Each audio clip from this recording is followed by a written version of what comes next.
Hello, and welcome to Malmö University and the Open House for Master Studies live stream. My name is Daniel, and I'll be your moderator for this next hour or so. As you can see, we are broadcasting in the heart of the fair here in Niagara. There are more than 30 representatives from our master's programs here, and if you are in Malmö, you can come on by. We are open until 3 o'clock today. Today we're going to meet a lot of people. So if you have any questions for me or my guests here, you can ask them in the chat function on this page just below here. We are going to broadcast for about 60 to 90 minutes. And first, we will talk about practical aspects of studying a master's degree here in Malmö. We'll talk about the city and the student life here. And then we're going to meet some of our master's students and ask them about their programs and what it is like to study here in Malmö. In autumn 2023, that's about a year from now, there will be more than 30 different options for a 1-year or a 2-year master's program. And via the links below, you can find the pages of all these programs, as well as our master's level courses. This event page also has information about admissions, housing, and much more. So, and there's also an interactive map that we've created for you. So please have a look around this page and ask your questions in the chat. Okay, now it's time to introduce our first guest. What does the student population of Malmö look like? And what kind of a city is Malmö? Here to talk about Malmö as a place to live and study in is Zeynep Erdal.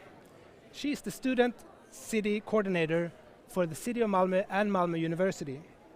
She's also an alum of the International Relations Bachelor's program here. Welcome, Zeynep.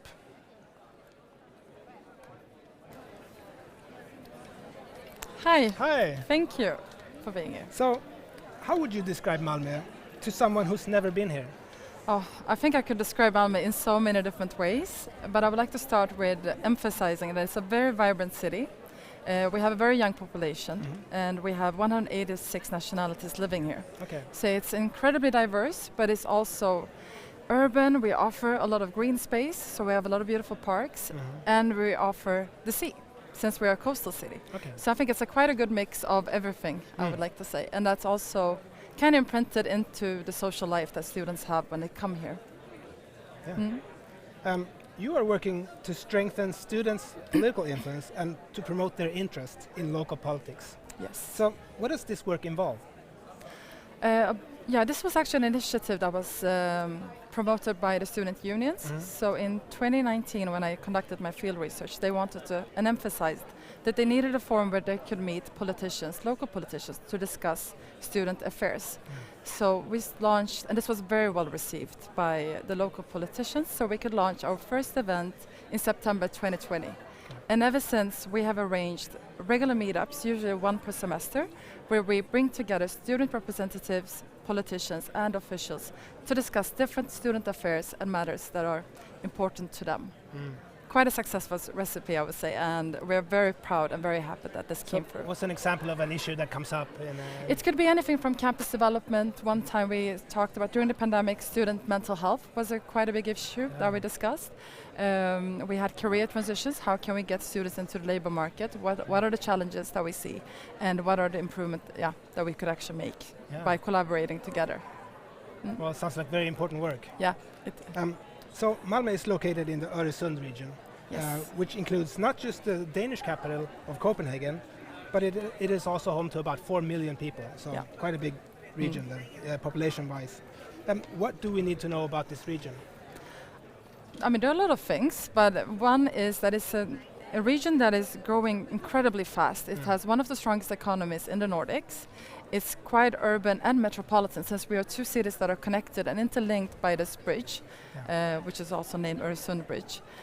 That kind of sets and decreases it brings the cities closer to each other.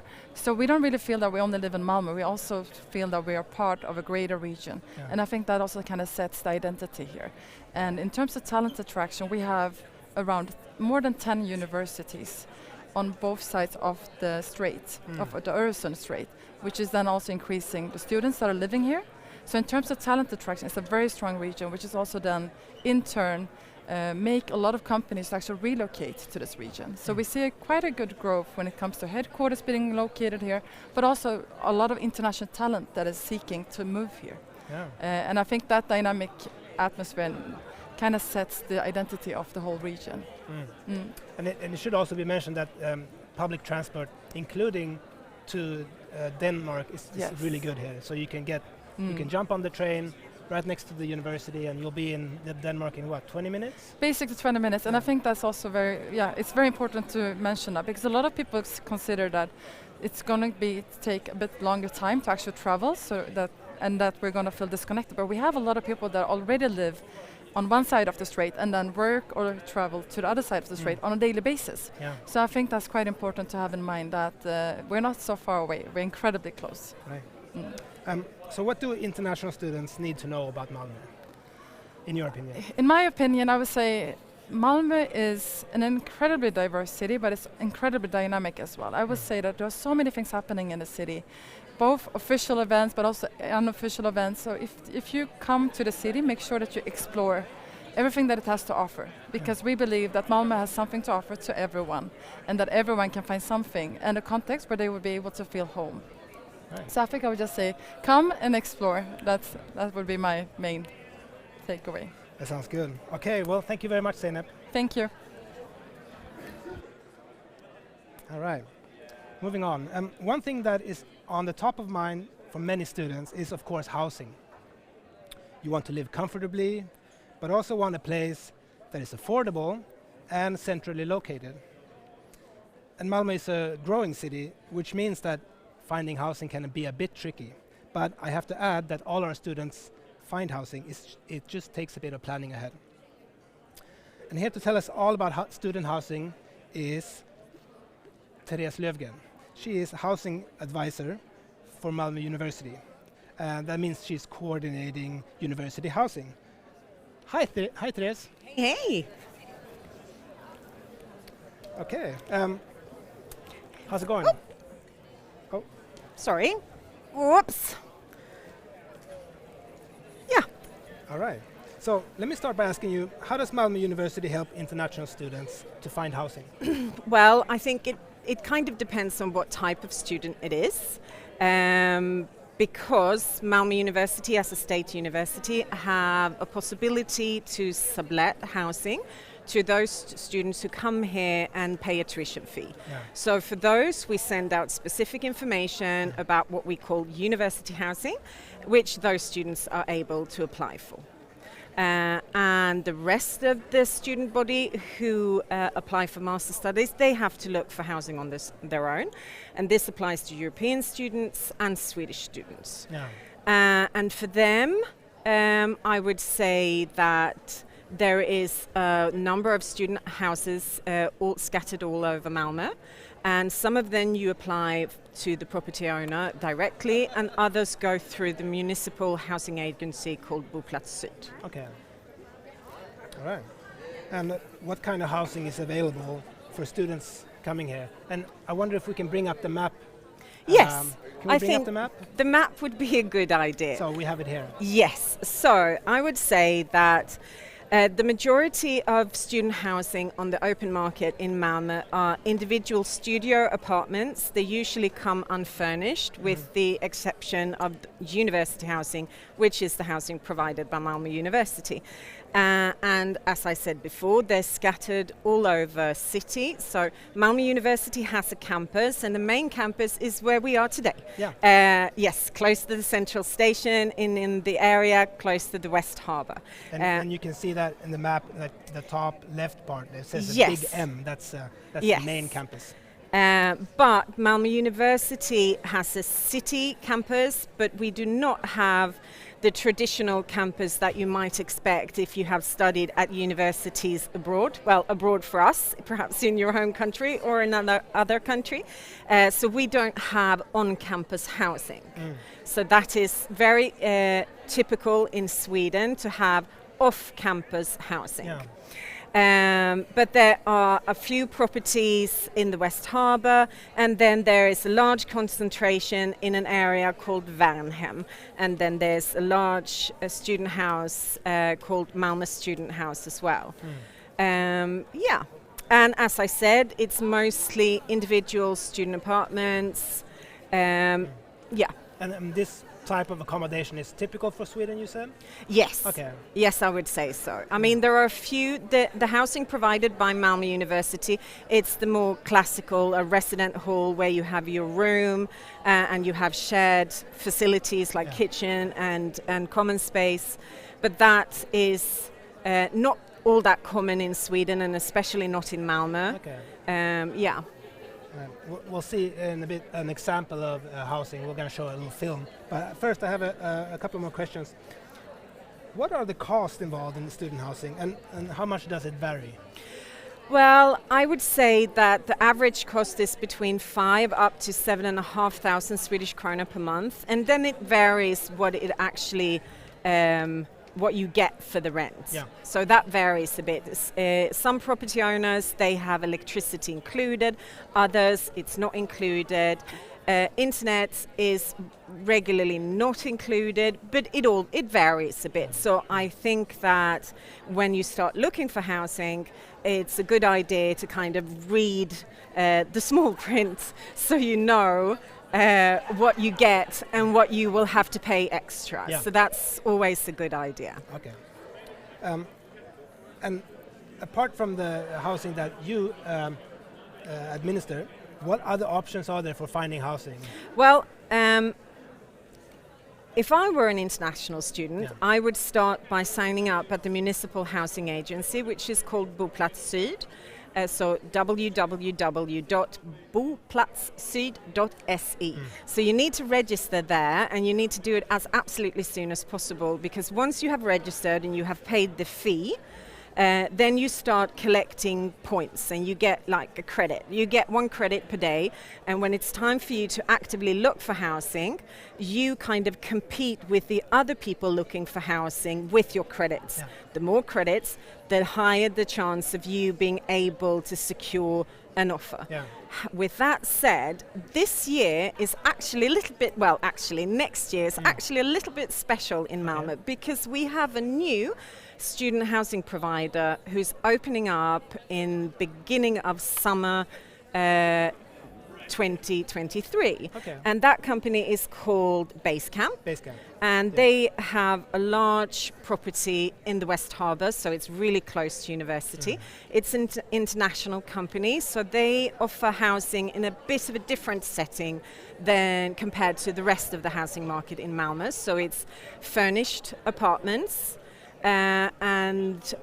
which is not the common offer on the housing market. Okay. So this, I would say, is of course as well for Swedish students, but I would say that their main target group might be international students. Because international students, generally speaking, are more interested in already furnished properties.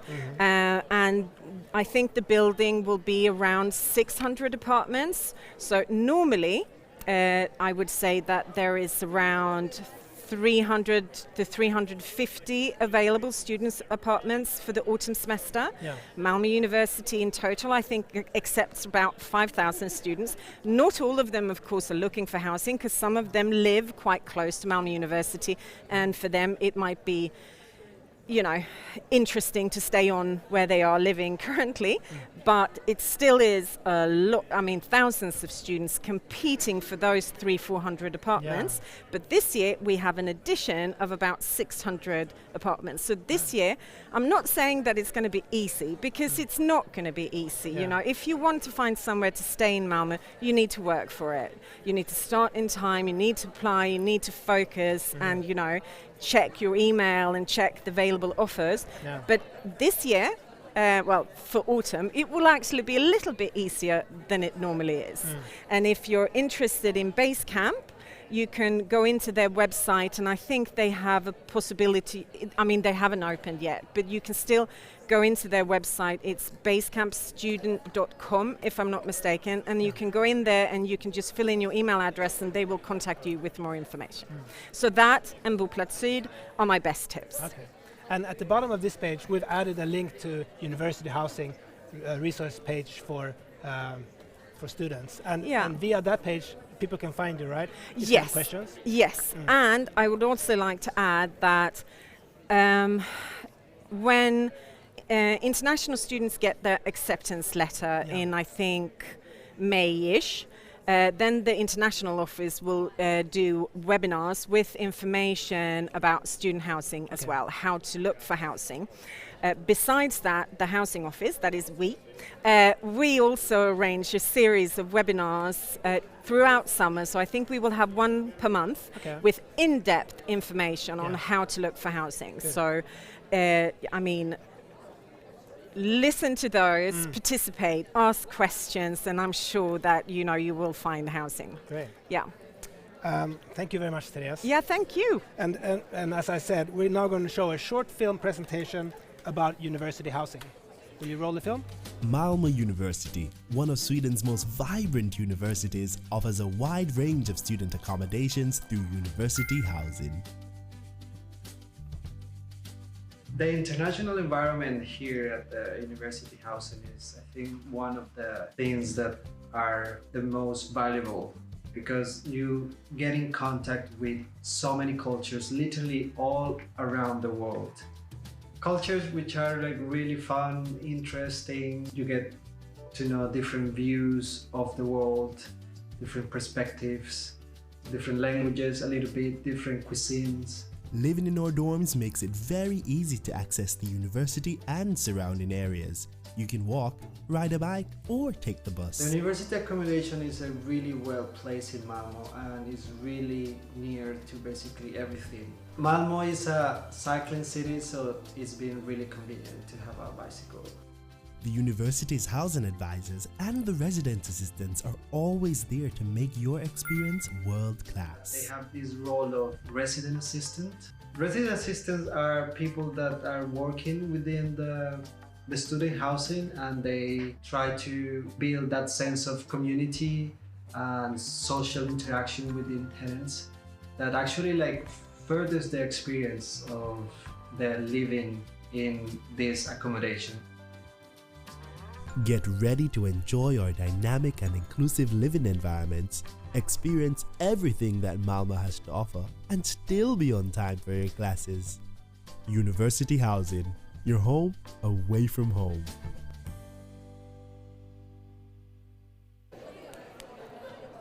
Okay, and moving on. Now we're going to talk about our student union. So, what is a student union and what role does it play in a Swedish academic context? Our student union is called Studentkåren Malmö. Yep. But what kind of activities do they organize for students, and how does one get involved? To talk more about this, I've invited Samuel Bakare. Yeah, tack. Welcome. Samuel Bakare, yes. Samuel is the student ombud for the Faculty of Technology and Society. Yeah, absolutely. He's also a master's student in the Media Technology Strategic Media Development program. Yeah. Yes. Thanks for joining us. You're welcome. Thank you so much for having me here. Yeah. So, let's start with the basics. Okay. What is a student union? Okay, the student union, it's an organization that is absolute independent of the university.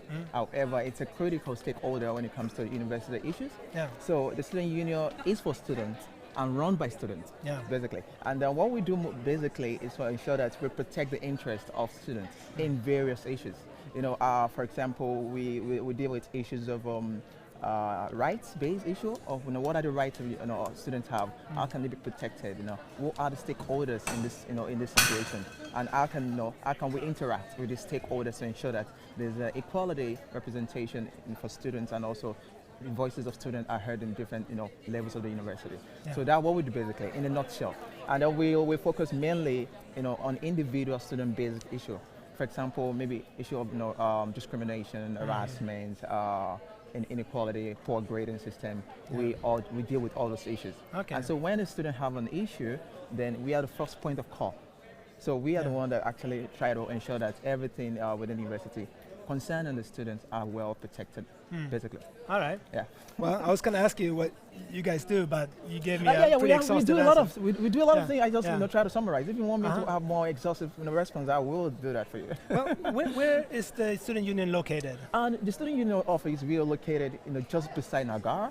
So out in Manguera, the red bricks building outside it, that's where we are domiciled. Yeah. And we have all our facilities there, which means that we have the student pub there, we have a reception there, we have the study rooms there, and also we have different offices, because we have different offices when it comes to our operations, basically. So just beside the Manguera, this building beside it, that's where you can find us. And you mentioned the student pub. Yeah, student pub. It gets lively in the weekends? Yeah, yes. We have Wednesdays and Fridays. Student pub is always open for students. Okay. And it's for all students. However, you have to be a member of the student union to enjoy the benefits of going into the student pub.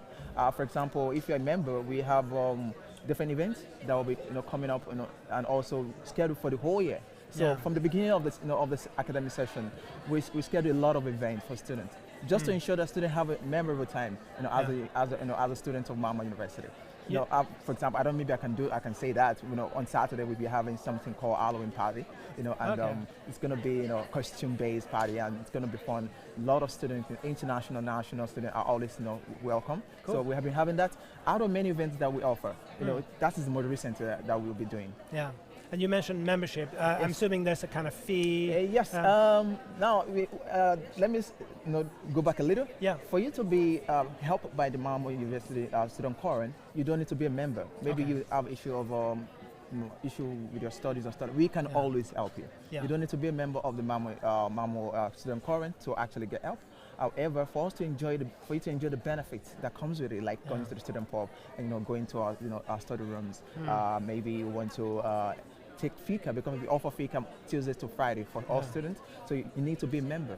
And for you member, we have 198 for academic year, that is for the whole session. Then we have 99 for just one semester. Okay. So you can decide which one to go for. And that's how you finance activities. Absolutely, absolutely. That's how we try to ensure that we finance activity. We help students with their social life, basically. Yeah. Well, that's very important. Absolutely. So you are the student representative for the Faculty of Technology Society. Yes. And what does this mean? To be an ombud? Yes, to be an ombud. Okay. The activities that come with being an ombud, it kind of varies, because as an ombud, I represent students in different meetings related to the faculty. That is, I have to sit in different meetings that the decision has been made on behalf of the student. Right. So I try to ensure that I protect the perspective of the students in any meeting. Maybe we have the faculty board meeting, education monitoring meeting, we have course evaluation meeting. So all these meetings, I sit in those meetings and ensure that the student perspective is heard every time. So any policy, law, or any some sort of communique that I want to come up with, I ensure that we have a voice in that. And before doing that, I try to consult different students in this kind of situation so that I can have their opinion and try to aggregate that so that I can take that to this kind of meetings. Yeah. All right. Okay. So if I want to get involved in a student union, how do I do? Where do I go? We have different levels of involvement, engagement for student union. You can either just be a member of the student union, or you can actually be part of what we call from TIGET, that is our student union council. Our student union council is the highest law-making body, or law. When it comes to execution, they are the one that make decisions, and it's comprised of students basically. So it's comprised of students from all the 4 faculties that we represent health and society, technology and society, education and society, and also health and society. So we represent those. So those 4 faculty students makes up the council, and we have 29 members, council members, and we do elections, and also we do 2 phases of election. One happens during the spring semester, and then one happened during the autumn semester. So we do that so that we can have an equal level of representation from different students from those different semesters. So we have 29 members that actually comprise of that. And you can get involved in that kind of channel. Basically, you can say, I want to be part of student union, I want to get elected into the council. That is the one channel. And also another channel is for you to be a volunteer. because we have different social events. We say, oh, I want to help you guys. I want to I want to get involved. So they can also be part of it. So it's open to all Malmö University students, whether you're undergraduate or whether you're postgraduate or masters. So everybody's welcome. And Student Union is comprised of very mix of national and international students. As you can see, I'm an international student, so it's a representation of how welcoming the Student Union is. So we have different people from different nationalities coming together to try and ensure that we represent the interest of the students at Malmö University. Great. Absolutely. Well, thank you so much, Samuel. You're welcome. Thanks for coming on. Thank you. So, like all universities, we offer our students a range of support services. There's, for example, mental health, counseling, and support from the Student Health Center.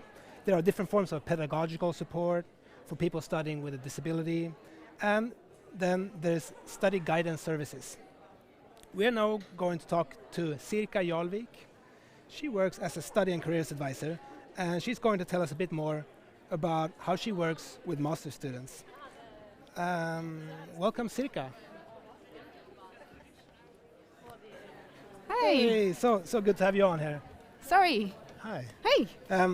So, when we spoke in preparation for this, you mentioned that everyday learning can be crucial investment for the future. So let's start thinking about the meaning of transferable skills.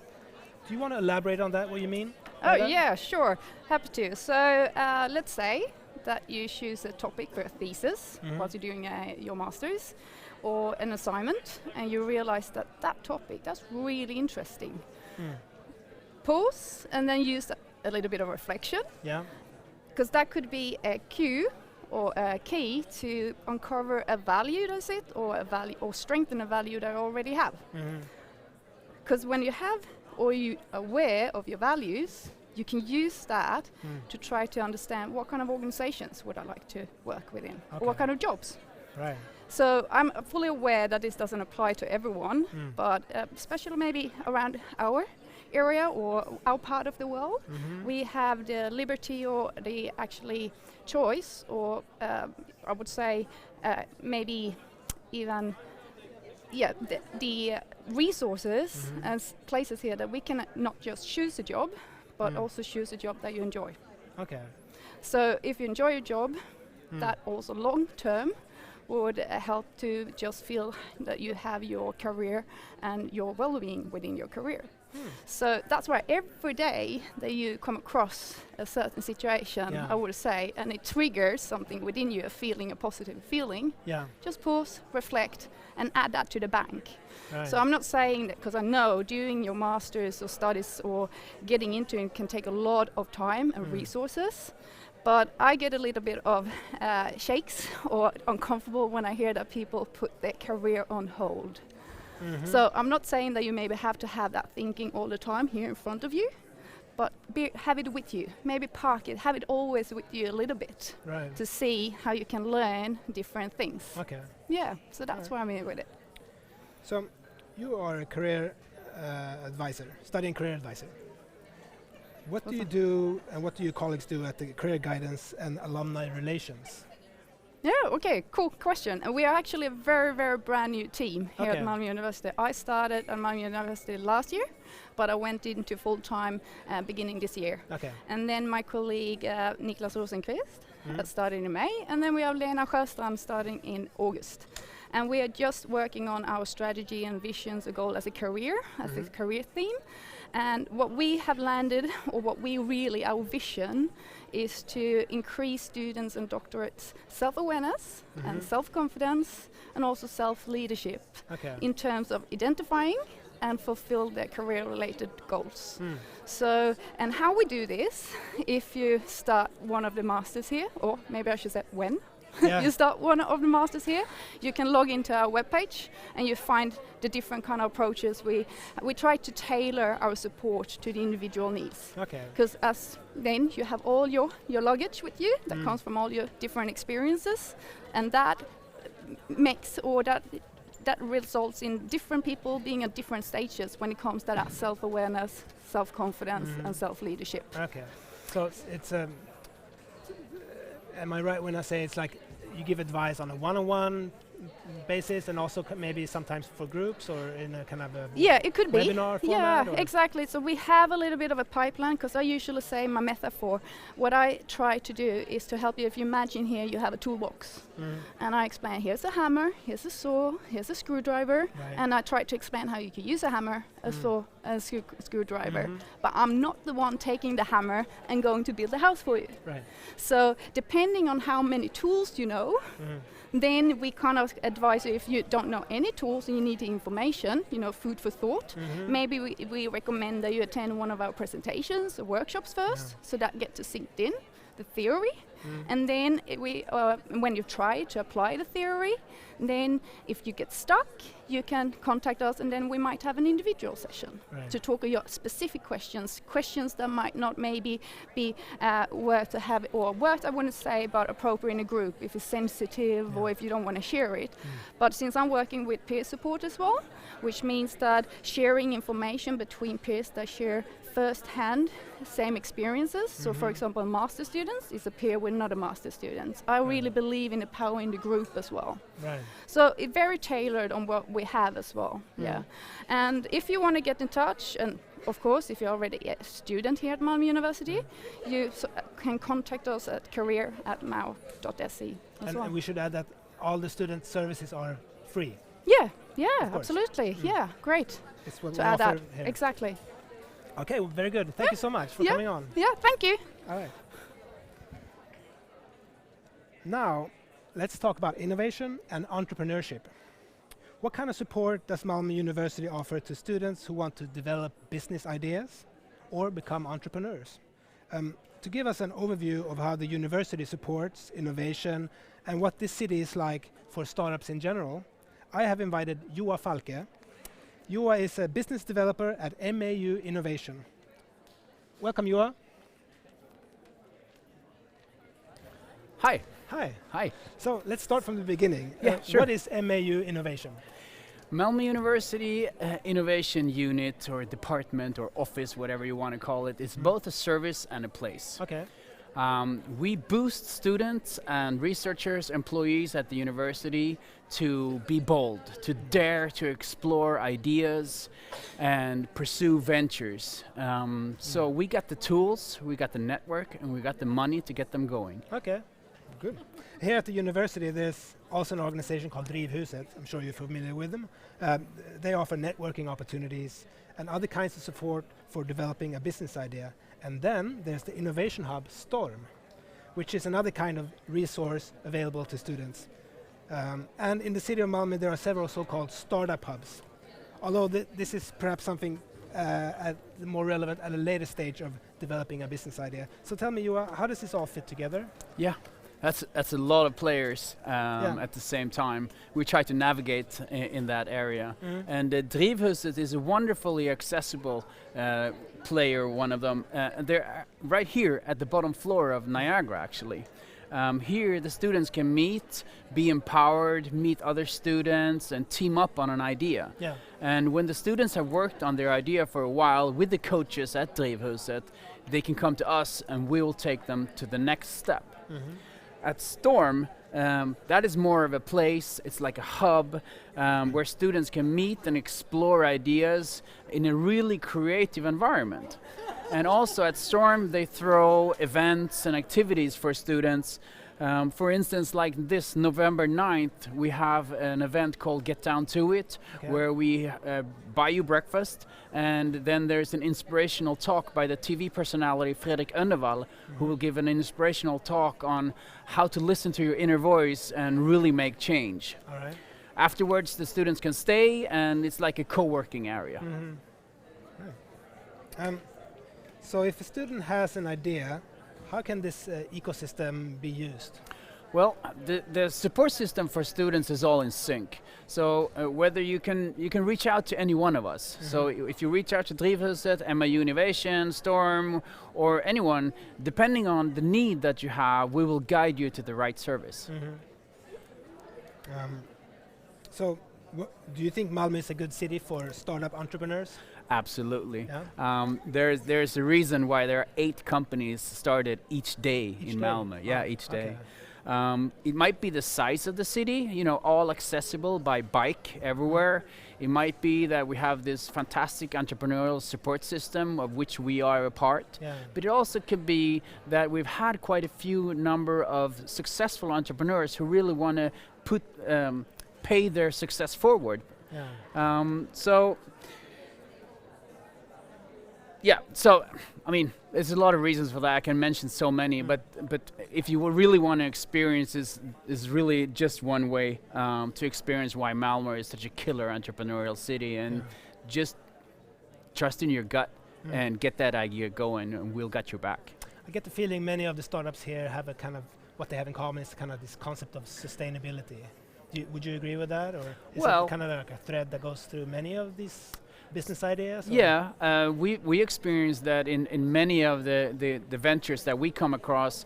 The sustainability aspect is more or less intertwined in their ideas. Okay. So, I mean, it's more like a health temperature check on each every idea. So I wouldn't say that they're specifically target that, but it's so natural for us to talk about sustainability. So it's just intertwined in everything. All right, good. Well, thank you very much, Joa. Thank you Thanks so for much. coming on. Nice to be here. Yeah. Okay, now we're going to get a bit technical, and we're going to talk about a new and unique master's program that's been offered in in the autumn semester of 2023, so in about a year from now. And this is the academic period for which international and non-fee paying students of the EU and EES countries, they can apply to these programs now and until January 16th. So this new program is Computer Science, Internet of Things. It's a 2-year master program. And here to tell us more about this is Romina Spalazzese. She's an associate professor of computer science, and in her research at the Internet of Things and People Research Center, she focuses on intelligent Internet of Things systems engineering. Wow, that's a mouthful. Welcome, Romina. Hi. Hey. Thank you, Daniel. Thanks for coming on. So what will students of this new master's program learn? So the student will learn new skills and gain new knowledge about aspects that are relevant for future IoT system developers, and with that I mean both hardware and software at the same time. And also they will learn about technological aspects as well as human aspects and business aspects. Yeah. And this is a little bit special for this master that makes it unique. Also there are components that are both theoretical and practical in the master, so they will learn the forefront technologies and techniques and methods that are used by industry people and researchers in academia, and also hopefully new ways of working and collaborating, because they get a chance to do projects and theses together with companies and with the researchers. Yeah, so the Internet of Things, it's a pretty happening area.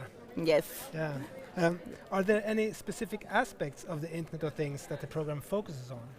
Yes, as I mentioned before, there are these aspects that are the technological aspects, the business aspects, the human aspects that are the focus. And within these areas, the students will learn about, for instance, platforms, devices with limited resources, artificial intelligence and data management, how to design Internet of Things systems while having in mind also security aspects or privacy aspects or other qualities, as well as business models, for instance, and innovation in this area. Okay, great. This program was created in collaboration with industry and in order to meet certain demands that are in the job market. What are those particular skills, and what industries are we talking about here? So basically, the skills that industry finds useful and interesting for the future are those that I more or less mentioned. Yeah. So they are focusing on basically skills that cover the entire value chain of the Internet of Things, technologically speaking, but also some understanding of the business related to IoT. And that's because that impacts a lot the way we work with the systems when we think about them. And probably there will be new business models and innovative ways of working. Yeah. So that's what they're looking for. Okay. And who do you think should apply to this program? Well, to this program can apply students and practitioners. They want to, for instance, update or upgrade their knowledge. They want to expand or deepen their skills and competencies that then can be spent both in academia and industry afterwards. Right. So I recommend to all the people that are listening and watching, if they are one such people that are very interested and excited about being the future, what are you waiting for? Sign up. Yeah, applications are open until Yes. January 16. Exactly. And if you want to know more about this program, we've added a link to this below the live screen page. It's under the 2-year master's program headline. So go have a look at it if you find it interesting. Okay, thank you very much, Romina. Thank you. All right, now let's switch things up a bit and speak with some master students. One of the most common questions that we get from international students is, how do I meet and get to know Swedish people? There are, of course, many answers to this question. We've already talked about the student union and about what they do. Another good way to get to know people here is to get involved in an association, a campus club, or an organization. And now we're going to meet Oleksandr Kyselov. He's studying his second year in the International Migration and Ethnic Relations Master's Program. And when Oleksandr came here from Ukraine, he decided to become a volunteer for a political party. And as we've just had a national election here in Sweden, that must have been quite a busy period for him, I can imagine. All right, welcome Oleksandr.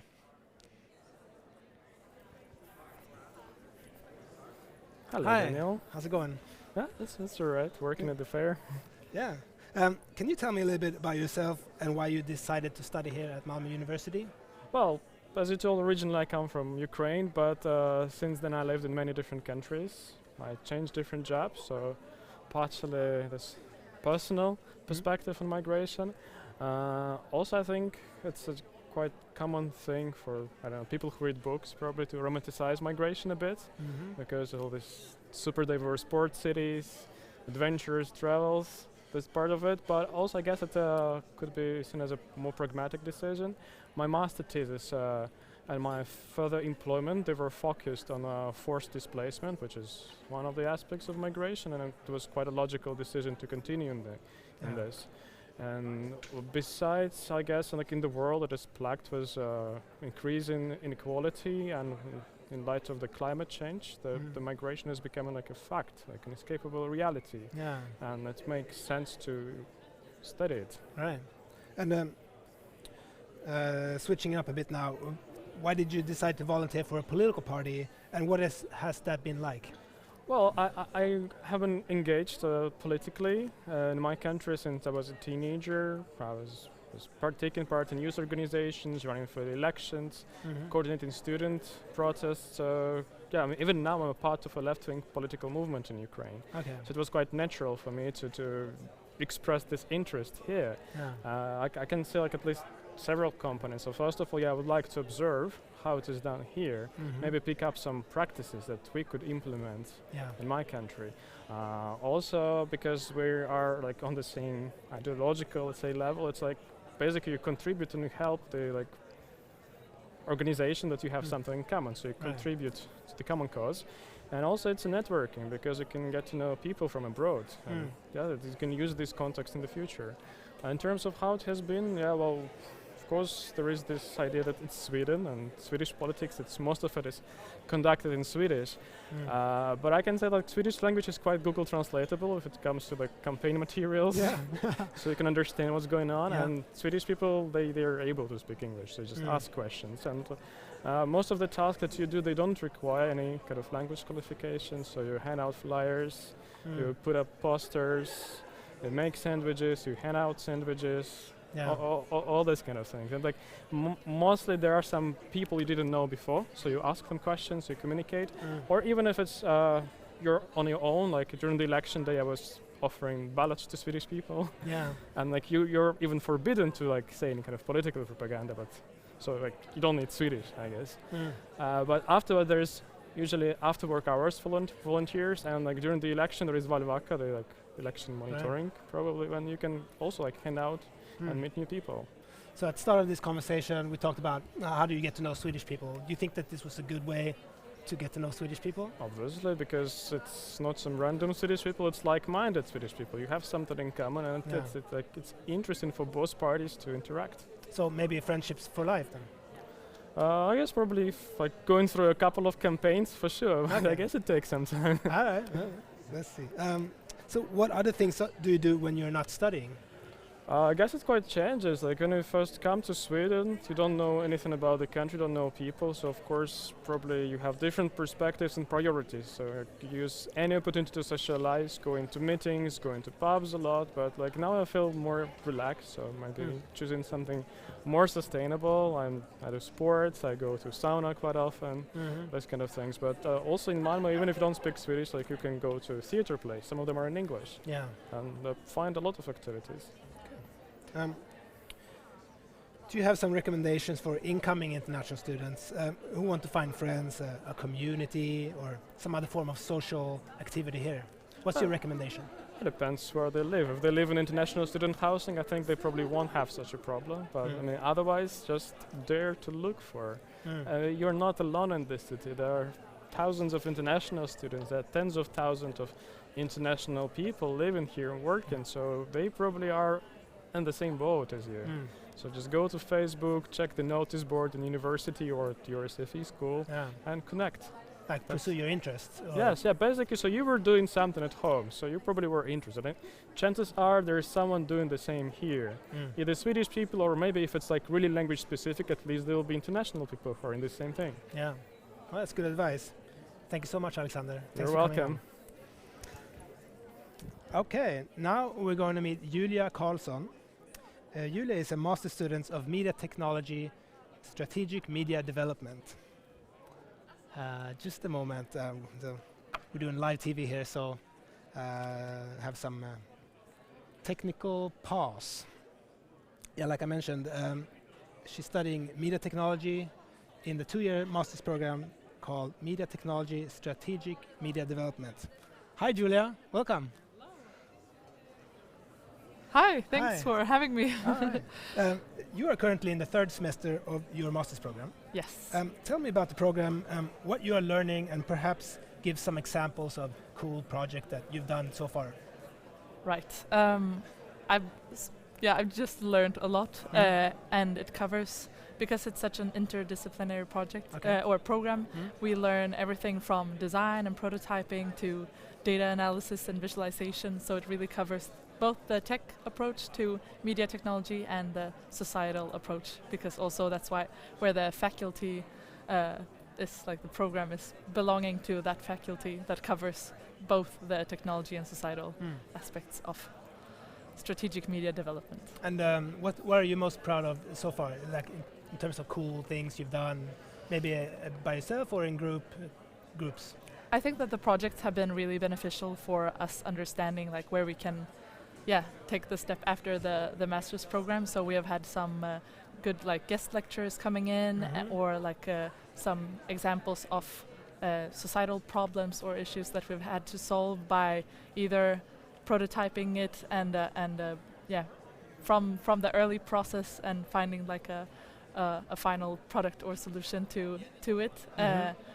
But also, for example, now we have a program or course in data analysis and visualization. So we look at a data set for several weeks and try to understand like how we can make use of data visualizations to communicate a message. And that sounds useful if you want to get into journalism.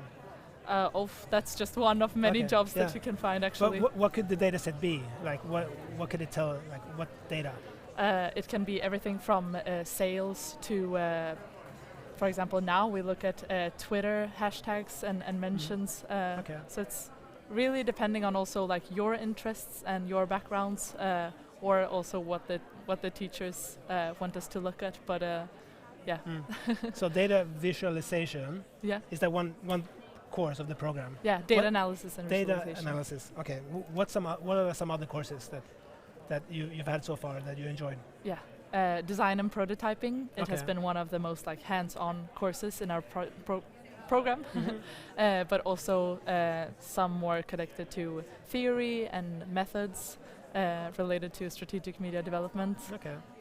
Yeah, and then I really look forward to the master thesis course. All right. I don't know yet what I will write about, but I'm sure there will be many options of what I can do. What's your like main area of interest? Oh, I have several. Okay.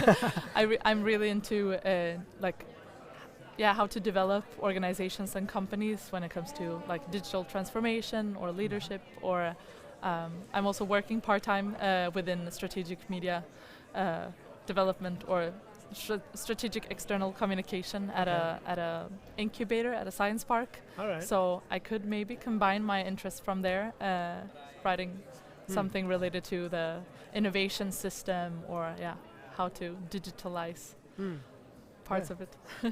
What kind of jobs and industries can you work in after graduation, and what is your dream job? In one way, I have my dream job now, because I was aiming for it some years ago when I did my bachelor in media and communication. But I think that I will be able to have many different kind of roles at different industries and in organizations. So I'm really happy that I have that opportunity, because I am interested in so many different things, everything from marketing to science development, management, design. So there are plenty of opportunities. Right. Who do you think should apply to the media technology master's program? Everyone. Everyone. Yeah. Okay. I think especially it's a needed program right now, because there are so many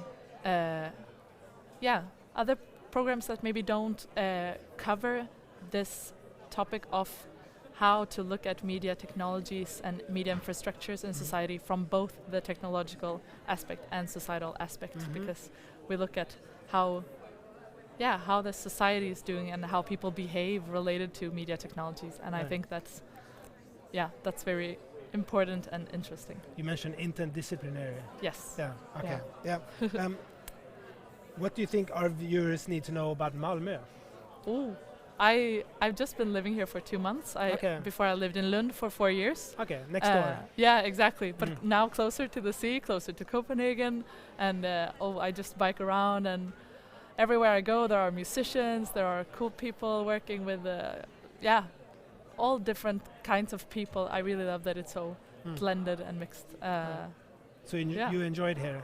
Really, cool. Yeah. Something you want to add? No, I think it's good. If you want to know more information, just reach out. Like with the other master's program that we talked about, there's the program page below this screen, and you can read all about the program right there.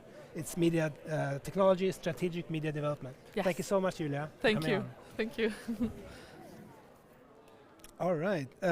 Now we're going to meet a student who came here from Italy to get his master's degree in sports sciences. This program is theoretical and has both a 1 and a 2-year option.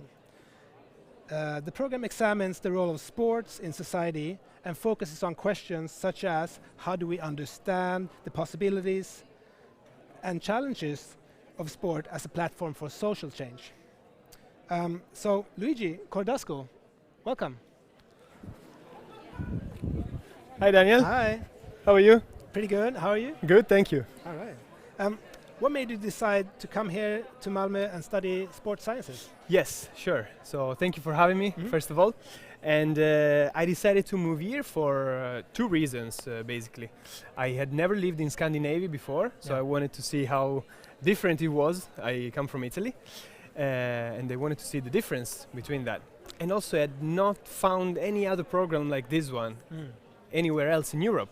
So I was really looking for something like this that was entangling sports and society, as the name says. So that's the main reason I decided that Malmö is the place to be.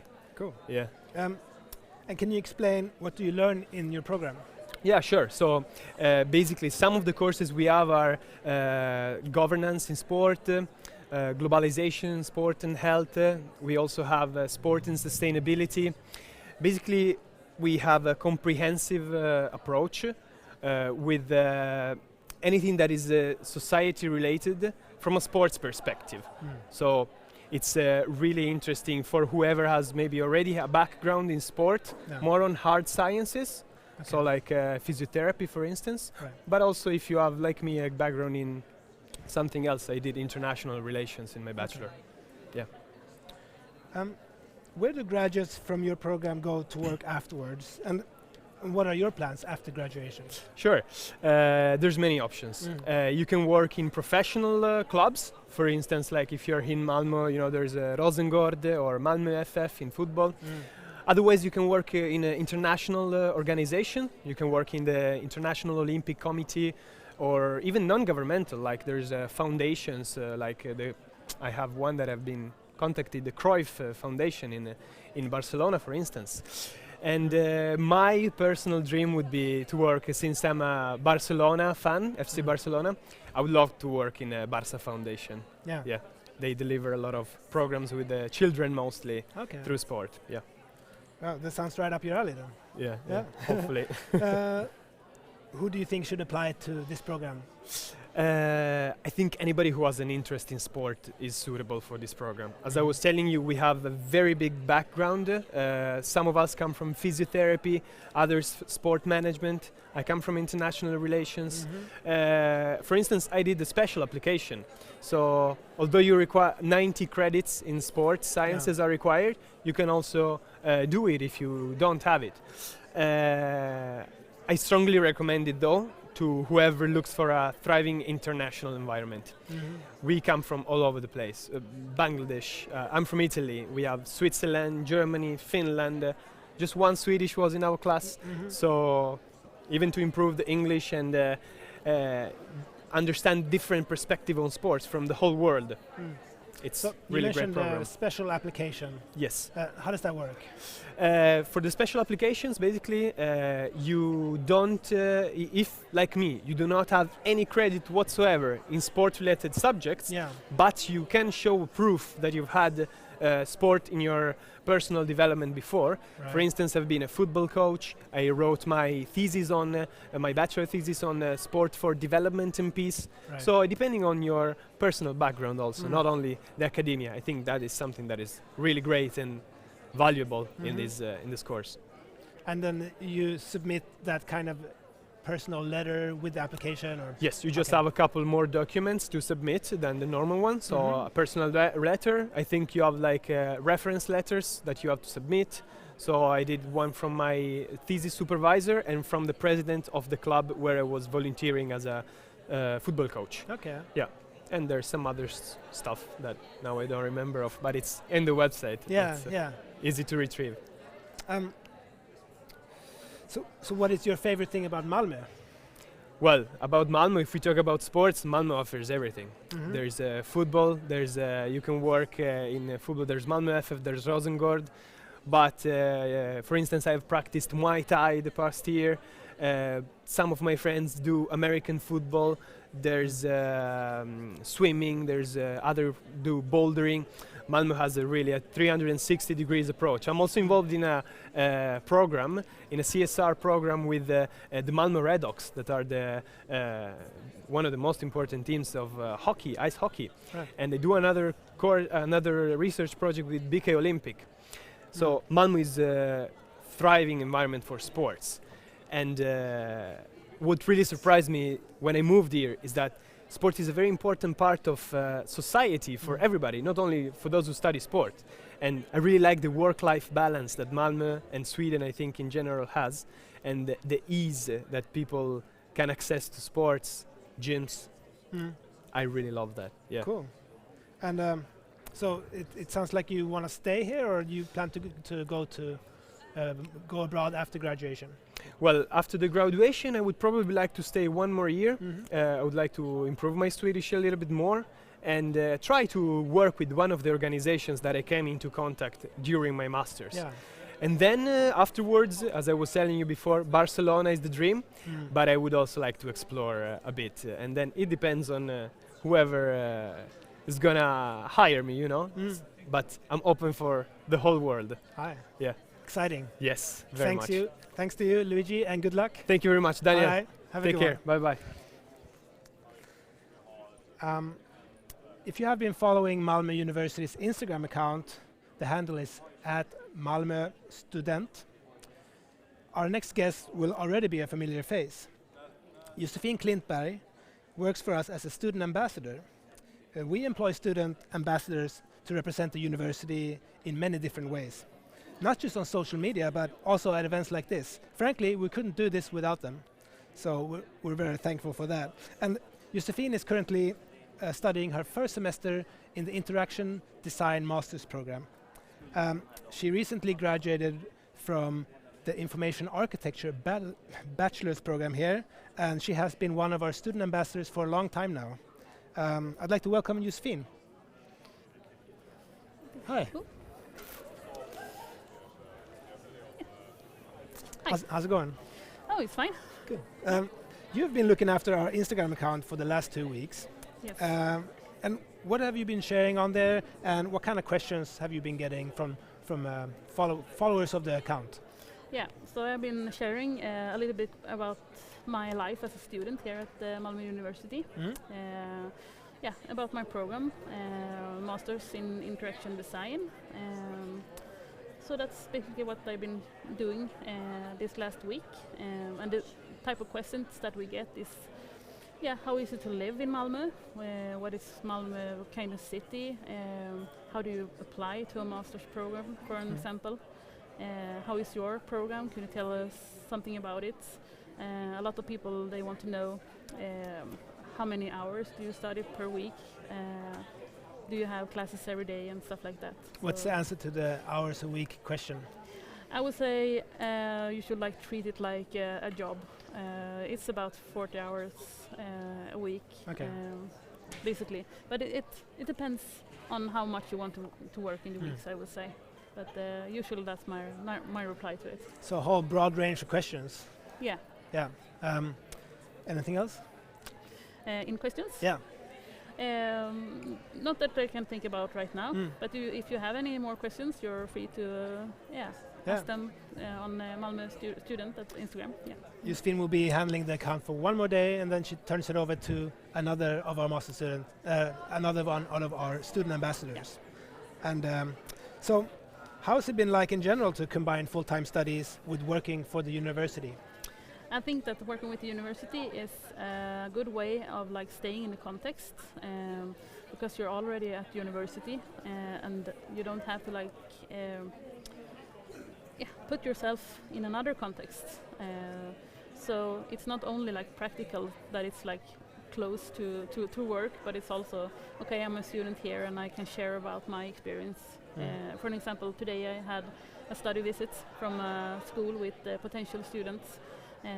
And then I could tell them about my way to get to studying here at the university, and how everyday life looks for a student here. It's good that you mentioned our visit programs. So if you'd like to visit us, you can get in contact and we'll arrange a visit for you, a guided tour, a little bit presentation with someone like Josefine. Yep. Okay. Can you tell me about your master's program in interaction design? Yeah, so I used to study here at Malmö University in information architecture, where we focused a lot about the users and their experience of using digital products, mainly online in my case, in digital products in that way. And I'm interested in the relation between digital artifacts and how you interact with them as a human, and that's something in the Masters of Interaction Design that you work with. Yeah. So you're about 2 months into your first semester of the program. Yeah. What have you done so far that you think is cool and you'd like to share here? Yeah, in our recent project we played ping pong, but you can say, why do you play ping pong? And you go Interaction Design Masters, but it's about feeling with your body what you're going to design. Okay. So it has been a way for us to try out the sport and see, could we alter it? Could we make it more accessible for other people, for example? And that's something I didn't see myself doing before I started the program, but it has been really fun. Okay. Yeah. Cool. I think you posted something about that. I have a memory of seeing that. Yeah. Ping pong in the classroom. Exactly. We also have climbing and boxing in other groups. So okay. Yeah. Ah, cool. Yeah. Why should our viewers choose to study here at Malmö University? I think it's a very modern university. Also, it's very inclusive. So you feel very welcome as a student here. You meet your teachers. You can work with the teachers or other personnel, and you feel like you're very close to the administration here. Also, if you have any thoughts about improvements or anything, you can always talk with people really easily, and they listen. So I feel it's a very welcoming place to be at, which I like. Okay, well, very good. Thank you so much, Josefine. Thank you very much. All right, now we're going to talk about internships. Many of our master's programs include the option of doing an internship during the second year. The internship can, in many cases, also be the focus of the master's thesis. And for some, it also means a potential job opportunity after graduation. Hanna Walfridsson, she studies the political science, global politics and societal change master's program. And I spoke to her earlier via Zoom about her internship, and here's some of our conversation for you. My name is Hanna. I'm originally from a Swedish town called Linköping. I'm studying the 2 years master program in political science. And this term is my third term at Malmö University, and I'm doing an internship at Human Rights Watch. I have a background in journalism, and I work as a reporter next to my studies. Before I started at Malmö University, I studied media, communication, and journalism, and I have a bachelor's degree from Uppsala University. So can you tell me about your master's program in global politics? So I'd say it's a pretty broad program. I'm studying a 2 years master program in political science with a profile focusing on global politics. And it's a multidisciplinary program. So it means that it builds upon different fields. So it's everything from international relations, peace and conflict studies, and human rights. And I think it's a very beneficial combination, since you can't really go into one of those fields without looking into the other ones. Yeah, sounds really interesting to me. Yeah. So you're in the third semester now, 3 out of 4, and you chose to do an internship with Human Rights Watch at their Stockholm office. Tell me about it. So I've been interested in Human Rights Watch for a really long time, actually. It's sort of been a dream of mine to get to work with them. So I'm really happy that I got to do the internship. So it's a non-governmental actor, which works, it works to sort of secure justice and defend rights in all parts of the world. And it's through a method that they call investigate, expose, and change. So it means that it's an organization that works to defend those that are most vulnerable, and also to give voice to those who would otherwise not be heard. And I think this is also the reason that I got into journalism and political science in the first place, to monitor and expose injustices, and then hoping by doing that to create some sort of change. Okay. So the internship is in Stockholm, but you live in Malmö, right? Yes. So do you go up there every week, or how does that work? I think they were kind of flexible, but I know that from Malmö University, it needed to be an internship that you would do on site. So I do like a lot of my weeks, I travel to Stockholm and then I work from there, but they were also flexible with doing some of the weeks from home. So can you tell me about the process of finding and applying for an internship? Is it required in your program? And what kind of help do you get from teachers in finding one? I'd say it's actually a process that you're very much like in charge of yourself. So it requires a bit of responsibility if you would like to get an internship position. But there are ways in which the university will help you. And to be honest, it can be a bit stressful. It took a lot of time and research. So I think that you sort of need to start laying the groundwork early. So tell me about a typical day as an intern at Human Rights Watch at the Stockholm office. Most days we start off with a morning meeting where we talk to our Danish colleagues.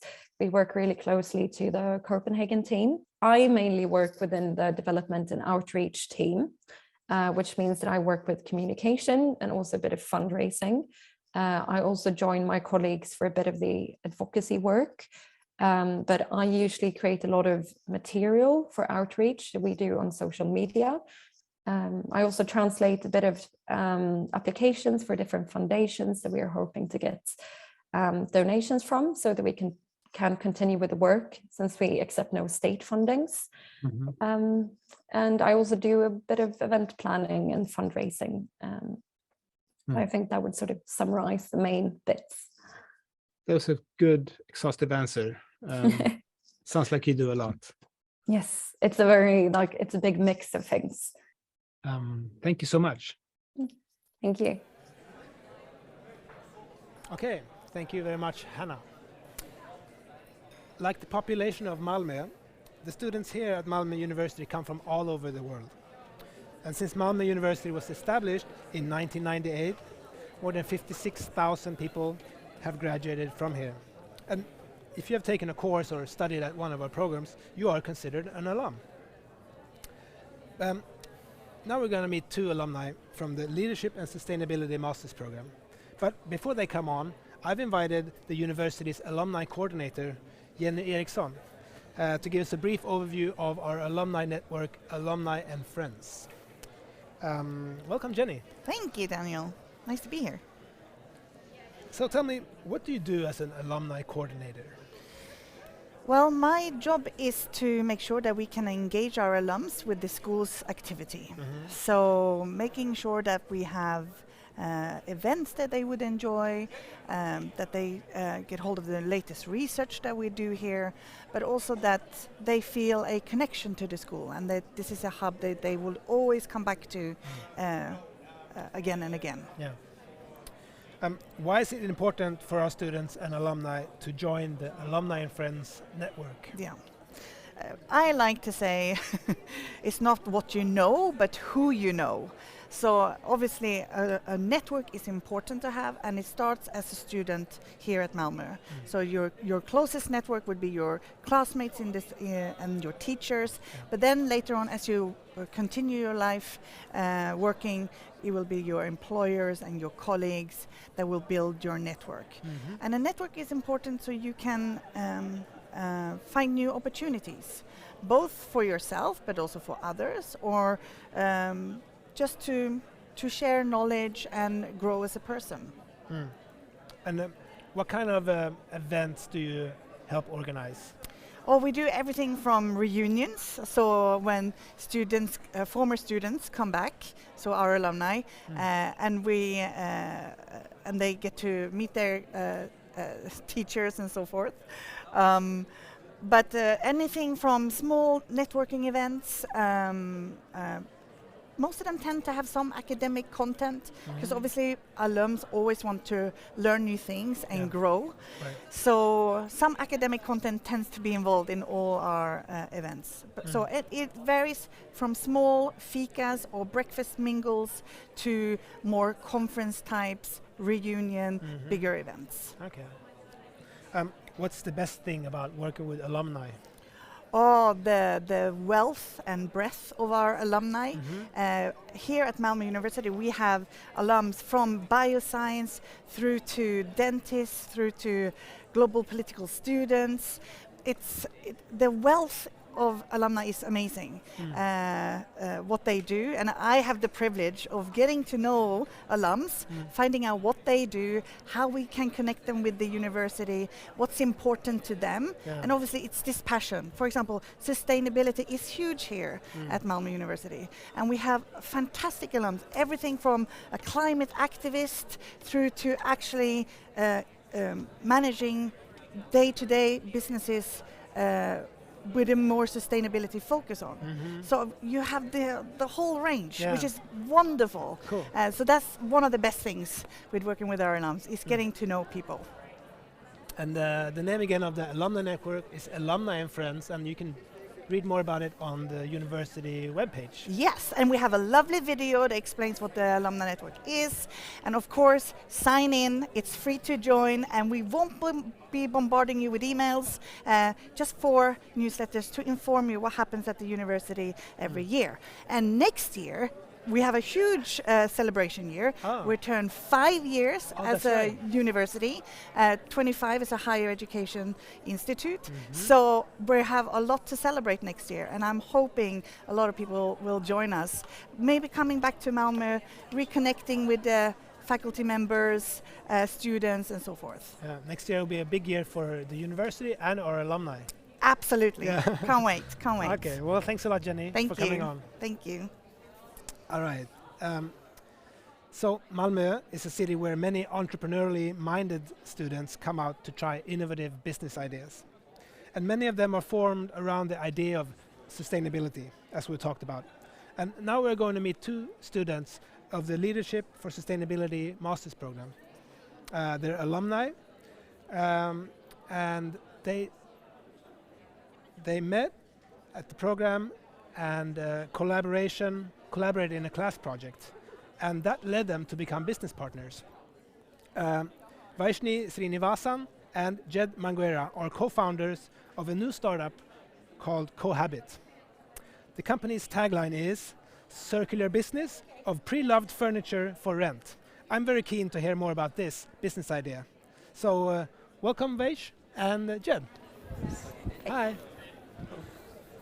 Thank you for having us. Hi Daniel. Yeah, hi. So before we get into what you're doing with Cohabit, I'd like to ask you both, why did you choose to study the Leadership for Sustainability Master's Program? For me, I have worked in the non-profit space for almost 10 years, and I was looking for ways to improve the effectiveness of the work that I was doing. And this program was perfect because it allowed me a way to look at sustainability from the perspective of what organizations do and how they can be more effective. So that's why I chose this program. What about you? And for me, I've been working in the nonprofit space since 2016 through the organization, the Junior Chamber International. And I wanted to expand my knowledge on sustainability from the perspective of a developed country like Sweden. So it's really more to expand my knowledge about sustainability and leadership. Okay. What did you think of the program? I really like the balance between setting a theoretical foundation on leadership and organizational theories, and then also having courses such as project management and social entrepreneurship, wherein you can apply, have a practical application of these theories. So for me, that is what I enjoyed the most about the program. What kind of jobs do graduates of this program go on to have? It's actually very diverse because for the program, we came from very different backgrounds, both nationality as well as the profession that we came from. And what we got equipped is to work with organizations going through change and making them more effective in their approach towards sustainability. And that makes us suitable for any different discipline and any different field. But we need to have a good balance of experience as well as the coursework itself, so that we are able to implement those changes. Yeah. So back to Cohabit. What is Cohabit and how was the idea born? I was challenging myself a little bit in trying to set up my house, unfurnished house that I was allotted, in a sustainable way. And Malmö is great because there's a huge secondary market available. But unfortunately, it was not very easy to set it up. And in the process of doing it over 6 weeks, I discovered when there's a challenge, there's also an opportunity. Right. And then we were part of a assignment, essentially in social entrepreneurship. And then the idea became a business model doing that coursework. And then we worked on it further. And what's the idea behind Cohabit? I mean, So Cohabit, we rent out pre-loved furniture to international students who only stay in Sweden for a short term, usually exchange students who are here for 1 or 2 semesters. So for them, it's not very practical to buy brand new furniture, especially if you're just staying here. And the thing is, a lot of them are more open to buying second-hand furniture or renting out furniture. But unfortunately, there's no service that provides that exists here in Malmö today. So we try to provide that solution for the students to make it more convenient for them when they moved in, and also give them a more sustainable option in furnishing their apartments. How can I find out more about Cohabit? You can visit our website. We are still developing it, but you can find all the information on cohabit.se and on Instagram and So your customers are students here at the university? Yes. So currently we have paying customers from Malmö University, but our future plan, we plan to expand to other universities as well, because this problem, we believe, is something that students all over Sweden experience. So hopefully in the coming semesters we get to expand and reach more students for it. Cool. So is Malmö a good place for students who want to experiment with innovative business ideas? Yeah. I think it's a great place because there is an ecosystem that is there to support any student or any entrepreneur at different stages. We got support from Drivhuset and Storm while we were still students here. And as we started working more actively in this, we got support from other organizations in the region. And now we are working with Mink, and there is support offered in different stages and in different forms. Mink is a startup hub? Correct? It's run by the municipality, by Malmö Stad. And there's so many other organizations here to provide different types of coaching, mentorship, and also financial, non-financial support. So it's a great ecosystem. Would you agree? Yeah, and I think when we were in one of our meetings in Mink, they said that one of their goals is to really be the top destination for a startup and innovation here in Europe. So it's a goal that they're trying to reach, and hopefully our startup idea Cohabit will help Mink reach that objective. So for people who are interested in the startup scene and starting their own business, I think Malmö is a great place to do that. Or even to experiment with the idea, even when they're not sure if this is their cup of tea, but there's a great place to try it out. Okay, well, good luck with the company, Cohabit. Thank you, Vaish and Jed. And hope to see you around. Thank you so much. Thank you so much. Thanks. All right, well, that concludes the live stream from Open House for Master Studies at Malmö University. We've talked about a lot of things today, and I urge you to go and explore the resources on this page and our web. And if you have questions about admissions, please feel free to contact our admissions office at admissions@mau.se. I hope that you have enjoyed these conversations as much as I have, and we look forward to welcoming you to Malmö University next year.